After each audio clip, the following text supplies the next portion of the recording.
통제권을 위한 전투가 시작되니까 마음의 준비를 하십시오. 네, 여러분 반갑습니다. 비트캐쳐입니다. 비트코인은 계속 25K, 26K에서 횡보를 하면서 투자자들을 불안하게 만들고 지루한 흐름을 보여주고 있는 가운데 수면 아래에서 굉장히 재밌는 사건들이 계속해서 일어나고 있습니다. 제가 비트코인 현물 ETF가 승인이 되려면 선결 조건이 뭐라고 했습니까? 바로 그레이스케일과 SEC의 GBTC 신탁 펀드 상품이 현물 ETF로 전환되는 이 소송에서 그레이스케일이 승소 판정을 받는 것, 이것이 제일 중요하다. 그레이스케일이 승소하기 전까지는 아마 SEC는 비트코인 현물 ETF를 승인해주지 않을 것이고 계속 시간을 끌 것이다 라고 말씀드렸는데, 아니나 다를까 원래 8월 25일에 발표되기로 했던 그레이스케일과 SEC의 비트코인 현물 ETF 전환 소송 결과가 또 한 번 미뤄졌습니다. 아마 내일 29일에 발표될 것이다, 화요일날 발표될 것이다 라고 하는데, 제가 봤을 때 시간을 좀 더 SEC가 끌어주지 않을까. 그리고 굉장히 재밌는 사실, 원래 GBTC 첫 데드라인은 8월 15일이었습니다. 근데 지금이 8월 28일인데 지금까지도 계속 미루고 있다. 이 이유는 당연히 뭐겠습니까? 지금 어떤 이슈가 기다리고 있냐. 9월 초에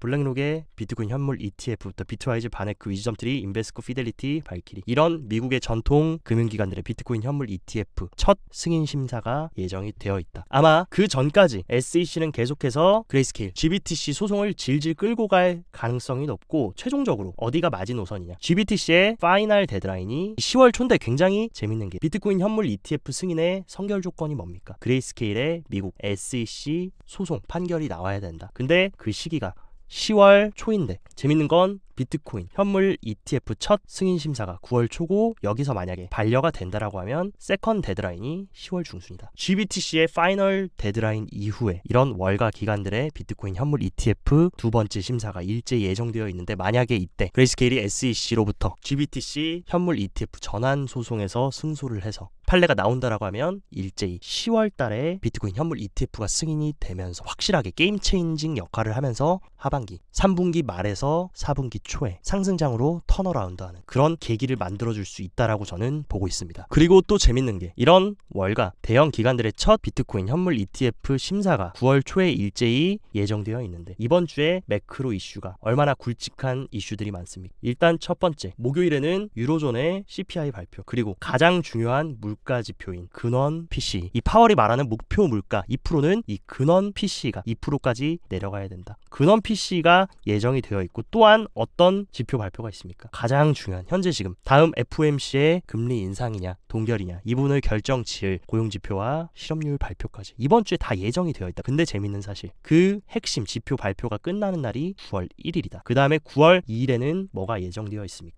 바로 블랙록의 비트코인 현물 ETF 첫 심사가 예정되어 있다. 이런 흐름들로 봤을 때 비트코인이 좀 어떻게 움직일까, 단기적인 좀 부분을 말씀드리자면, 일단 비트코인이 지금 25K와 26K 지금 이 박스권에서 계속적으로 움직이고 있다. 근데 이번 주에 나올 매크로 경제지표 발표에 따라서 이런 식으로 불안감을 조성해서 흔들기를 한 이후에 9월 초에 첫 비트코인 현물 ETF 심사에서 아마 SEC가 반려를 놓을 가능성이 굉장히 크다. 그때 한 번 더 시세를 내리면서 개미를 완전히 털어주고, 제가 생각했을 때 아직은 개미들의 진정한 패닉셀이 나오지 않았다. 아직까지는 희망을 가지고 있는 개미들이 많고, 아직까지 전의를 상실한 것처럼은 안 보입니다. 근데 항상 세력들이 가격을 올리는 패턴은 뭡니까? 그냥 힘들게 하는 거에서 끝나지 않는다. 한 번 더 충격을 줌으로 인해서 완전히 전의를 상실하고 욕하고 떠나고 비트코인 망했다 라고 욕하고 시장을 떠날 때, 그때 기다렸다는 듯이 세력들은 가격을 올려줬다. 그러기에는 제가 봤을 때 아직 한 번 더 조정을 주고 확실하게 개미를 털어주지 않을까. 그래서 제가 보는 핵심 마지노선은 24.7K. 근데 이 구간을 지지받고 올린다라기보다 이전 지지 구간이었던 만큼 이 구간을 한번 깨면서 여기에 있는 롱 물량을 한번 청산을 시킨 후에 휩소를 주고 말아 올려줄 가능성이 크다. 그래서 저는 우리가 조심해야 되는 거, 9월 초에 있을 이런 전통 기관들 비트코인 현물 ETF, 이때 기대감으로 사람들이 비트코인 현물 ETF 승인에 대한 기대감에 차 있을 때 한 번 더 이 기대감을 짓밟아 버리면서 그 다음에 한 번 더 휩소를 주고 털어준 이후에 그 다음에 그레이스케일과 SEC 소송에서 그레이스케일이 승소하고 두 번째 데드라인에서 승인을 해주는 그런 그림이 나와주지 않을까, 저는 그렇게 보고 있기 때문에 여러분들도 이런 시나리오, 이런 흐름에 대해서도 참고를 하셨으면 좋겠고, 비트코인 전망의 노스트라다무스라고 불리는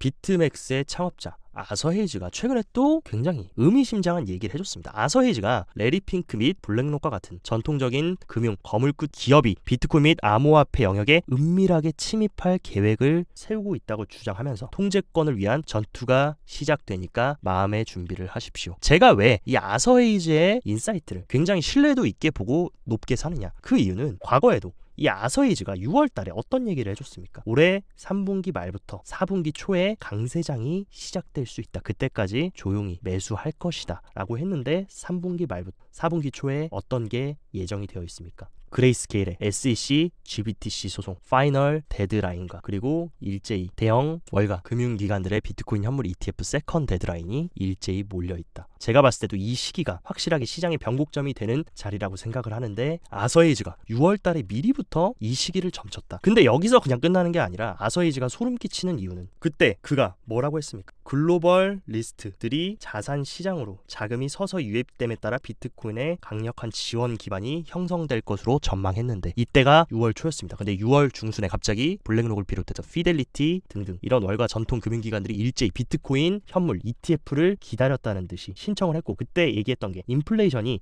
여름에 바닥을 쳤다가 여름이 지나면서 다시 서서히 상승하기 시작할 것이라고 했는데 실제로 이번에 근원 PC, 근원 개인 소비지출 물가 지수가 이전 수치 대비해서 컨센서스가 지금 4.2%로 높게 나왔다. 물가가 다시 재차 반등할 수 있다는 어떤 이런 인사이트까지 정확하게 적중했고, 그리고 아서 헤이즈가 그때 6월 FOMC 전이었습니다. 연준이 6월에 금리 인상을 중단할 수 있지만 7월 회의에서 금리를 인상함으로써 다시 불을 붙일 수 있다. 근데 어떻게 됐습니까? 6월에 실제로 이런 식으로 금리 동결 이후에 7월 달에 25bp 올리면서 다시 금리 인상하고 불을 지폈다. 이런 식으로 아서 헤이즈가 말했던 내용들이 지금 다 적중했다. 마지막으로 하나 남은 거 3분기 말에서 4분기 초에 강세장이 시작될 수 있다. 이 부분까지 맞는다라고 하면 정말 소름 끼칠 정도로 아서 헤이즈의 인사이트는 정확한 겁니다. 그런 아서 헤이즈가 어제 블랙록과 같은 전통 금융 거물급 기업들이 은밀하게 침입하면서 통제권을 다 가져올 수 있다. 아서 헤이즈가 뭐라고 얘기했냐? 이제 많은 암호화폐 회사가 사라진 후 약세장 깊은 곳에서 어깨를 돌고 있는 기존 금융기관과 함께 암호화폐를 소유하는 사람이 누구인지에 대한 싸움이 벌어지고 있다. 작년 하락장 때 어떤 일이 있었습니까? 기존의 크립토 플레이어들, 핵심 플레이어들이었던 3LO 캐피탈부터 루나, 셀시우스, 알라메다부터 FTX까지 다 죽었다. 다 죽고 나서 갑자기 블랙록이 이런 식으로 약세장 깊은 곳에서부터 갑자기 크립토 시장에 패권을 잡으려고 진입했고, 제가 항상 말씀드렸던 이런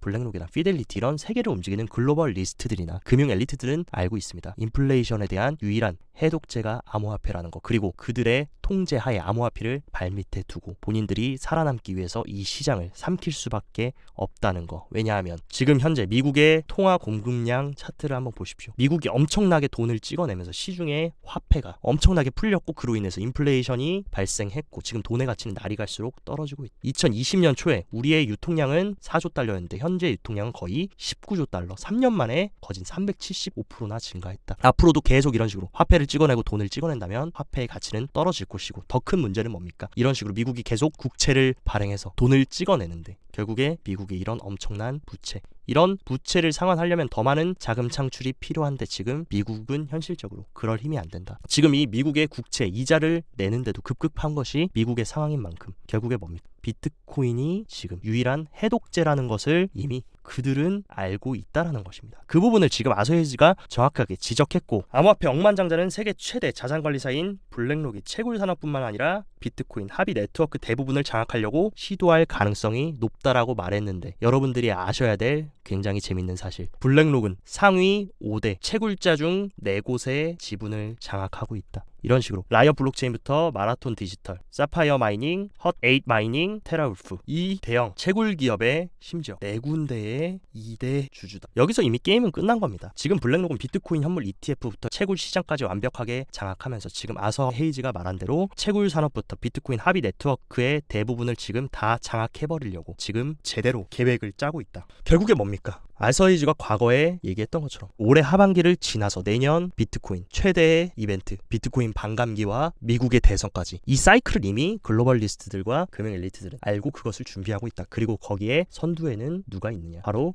블랙록이 있다라는 것입니다. 그렇기 때문에 여러분들이 지금 포기하면 안 되고 올해 하반기와 내년을 위해서 지금 잘 버티고 준비하는 것이 중요하다라고 제가 누누이 말씀드리는 거고, 지금 블랙록의 이런 움직임의 질세라 지금 중국도 발등에 불이 떨어졌다. 중국발 스테이블코인, 지금 스테이블코인 점유율 1위를 하고 있는 테더사까지 지금 라틴 아메리카의 첫 비트코인 채굴기를 배치 작업하면서 지금 테더도 본격적으로 채굴 시장으로 뛰어들고 있습니다. 왜냐하면 블랙록의 독점을 막기 위해서 지금 중국도 계속적으로 대비를 하고 있다라는 것이고, 또한 홍콩의 재무장관 폴찬이 웹3와 블록체인 기술을 디지털 엔터테인먼트 산업 성장의 차세대 주요 동인이다라고 하면서 획기적 성장은 웹3가 주도할 것이다. 이런 식으로 중국은 지금 홍콩을 앞세워서 크립토 패권을 가져오려는, 미국은 지금 비트코인 현물 ETF를 앞세워서 크립토 패권을 잡아오려고 하고, 그리고 중국은 홍콩을 앞세워서 크립토 허브를 만들어서 패권을 잡으려고 한다. 지금 팽팽한 미국과 중국의 정치적인 기싸움, 가상자산을 두고 기싸움을 하고 있다는 것이고, 미래의 가상자산이 얼마나 중요한 역할을 차지하게 될 것인지 그들은 이미 알고 있기 때문에 이런 식으로 서로 보이지 않는 수면 아래서 패권을 잡기 위한 준비들을 계속하고 있는 것입니다. 그리고 홍콩 웹3 전초기지의 사이버 포트 180여 기업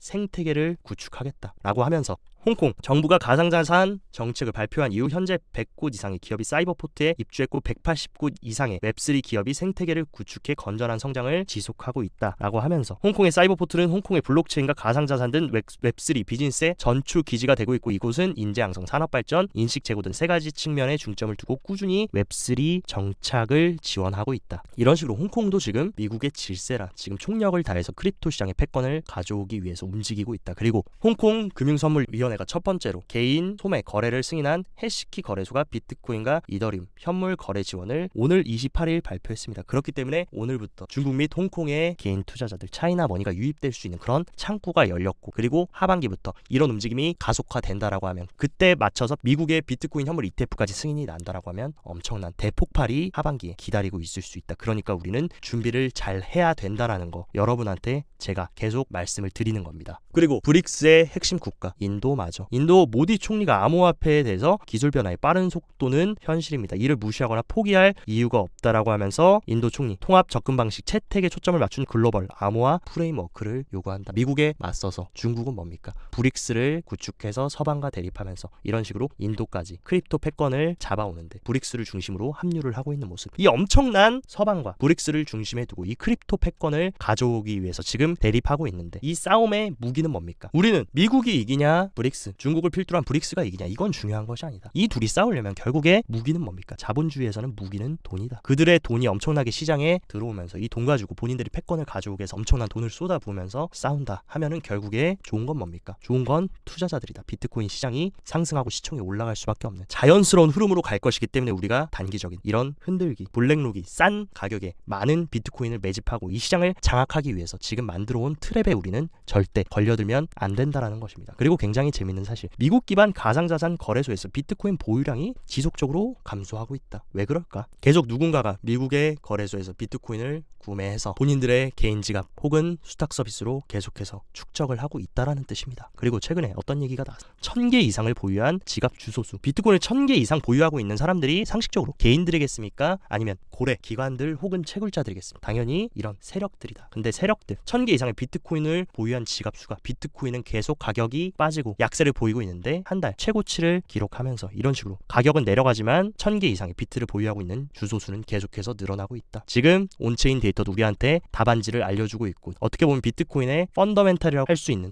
비트코인 해시레이트가 계속 올타임 하이, 역대 최고치를 찍으면서 채굴 경쟁은 역대 최고 수치입니다. 중장기적으로 결국에 비트코인 가격도 이 해시레이트를 따라갈 수밖에 없고, 결국에 이 비트코인 채굴 경쟁이 가속화된다라고 하면 수요와 공급의 법칙에 따라서 비트코인도 상승할 수밖에 없다. 네트워크가 이렇게 놀라운 속도로 성장하는 것을 보면 낙관적이다. 누가 이렇게 다 채굴에 뛰어들면서 이런 식으로 블랙록부터 테더사까지 왜 지금 다 채굴에 집중하고 있을까? 우리는 그 안에 숨은 진짜 의미를 알아야 된다. 그리고 비트코인 고래들이 지난 17일 이후 11,600개의 비트코인을 추매했다. 4천억 원 규모의 매집을 했다. 누굴까? 비트코인이 지금 빠져서 개인들은 비트코인 망했다, 또 10K 간다, 5K 간다, 비관론이 쏟아지고 도망가고 패닉셀하고 있을 때 왜 그들은 가격이 떨어지고 있는데 이런 식으로 엄청난 비트코인을 물량을 매집할까? 그들은 과연 누구일까? 거기에 대한 물음표를 던진다면 답은 나와 있다. 그리고 제가 여러분들한테 해드리고 싶은 말, 이 사진을 보면 이 아래에 있는 사람 바로 눈앞에 다이아몬드 광산이 이렇게 저장되어 있는데 조금만 더 여기서 채굴을 해서 파고 들어가면 이 다이아몬드를 다 손에 쥘 수 있는데 여기 바로 앞에서 포기하고 돌아간다. 지금 아마 많은 개인분들이 시장에 지쳐서 그리고 거시경제 불확실성에 지쳐가지고 거의 다 작년부터 지금까지 지속된 1년 반이라는 이 약세장 지금까지 잘 버텨놓고 지금 코앞에서 포기하는 꼴. 적어도 여러분들이 이런 사람은 안 되셨으면 좋겠고 적어도 비트캐쳐 제 구독자님들만큼은 이런 사람이 되지 않았으면 좋겠습니다. 아마 우리가 가야 할